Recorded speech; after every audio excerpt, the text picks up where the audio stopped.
First of all, what is your reaction to what happened on October the 7th?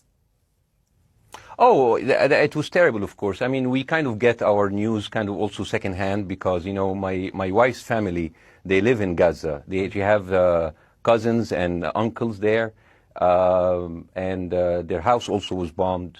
We haven't been able to communicate with them for the past 3 days. Communication are lost. So we don't know actually what is the, how are they doing, but, you know, we're used to that. I mean, it's just like, it's very repetitive. We're used to that. We're used to them being bombed every time and moving from one place to the other.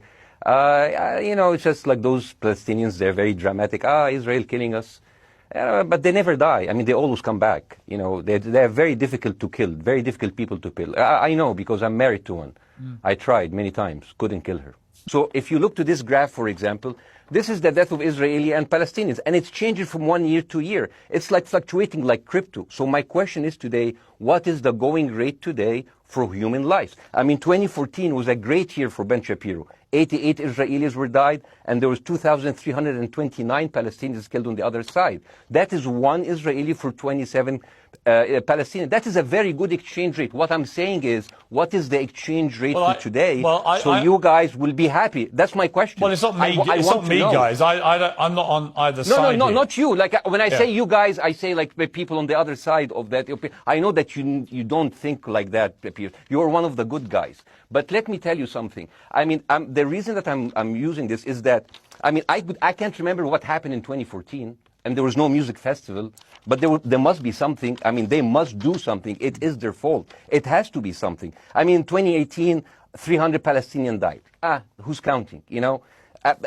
So the thing is, what my question is, let's find what is the exchange rate for human life today so we know, expect the future death of Palestinians and we'll be happy to it. If you were Israel, what would you... If I was Israel. If you were Israel and that had happened to you, what would you think would be the appropriate way for the country to respond?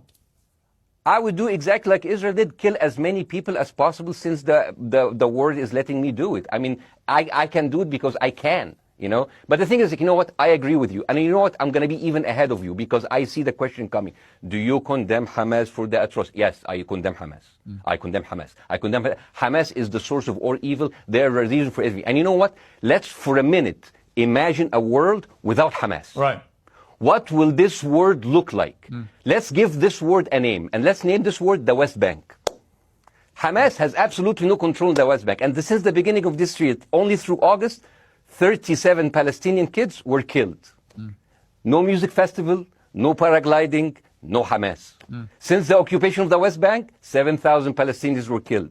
No music festival, no paragliding, no Hamas. I can go on and on and on and on. No, but you don't need to. And the thing is, it is not like something new. I mean, I look at history and I see, I'm sorry to say that, but Westerners has always dealt like this with indigenous people. You first treated them like savages, you know, Native American, First Nation, Aboriginal. They're savages. Kill all the savages. And then when they're almost extinct, you start feeling sorry for them, you know, like animals. So maybe the solution is that we kill as many Palestinians as possible so that few of them that remains do not bother you. And maybe Netanyahu, when he lives for another 100 years, he'll become a tree hugger. Let me just challenge you on this. And he will campaign for preserving the three Palestinians. You keep talking about... Yeah. I want to understand, what is the logic of Israel carpet bombing Gaza? I mean, if there's a logic, if this will make Israel safe, I want to hear the logic. So if they continue bombing, what are they hoping to achieve? Well, I think we know what their stated aim is. Their stated aim is to eradicate and wipe out Hamas. They believe Hamas are living predominantly in northern Gaza. They also are aware they're living amongst civilians. So it's an incredibly difficult thing. As I said in my monologue, you know, it is very, very difficult to see how they do this without massive collateral damage. So if I can understand this correctly, basically Israel is doing this to pressure the Palestinian community in Gaza to turn against Hamas. Is that right? I'm sure that's part of it, yes. That's part of it. So this is exactly what terrorist organizations do, because terrorist organizations will have no chance beating a whole nation in battle. So they terrorize and they kill the civilians in order to spread fear and terror so they can turn against their government to change their policy or to resign. You have just compared Israel with ISIS. No, I haven't. I don't see any comparison between It's going to be the headlines tomorrow. Piers Morgan, no, Israel is ISIS. Only amongst people. You know what? I'm going to do something that nobody done on your television. You know what I'm going to do on your episode? I'm going to pretend that I'm an Israeli citizen. I'm going to put myself in the place of an Israeli settler in the kibbutz. And I want to speak to my Prime Minister, Benjamin Netanyahu. Mr. Benjamin Netanyahu, I have voted for you because you have promised us peace and prosperity and security. On the 7th of October, those son of bitches Hamas, they went into the fence that is regularly heavily guarded. Usually if there's like a dove that comes close to it, it will be shot. Those people went in, and they went for 6 hours before IDF forces was deployed, killing our friends, our families, kidnapping our grandmothers and babies, and went in.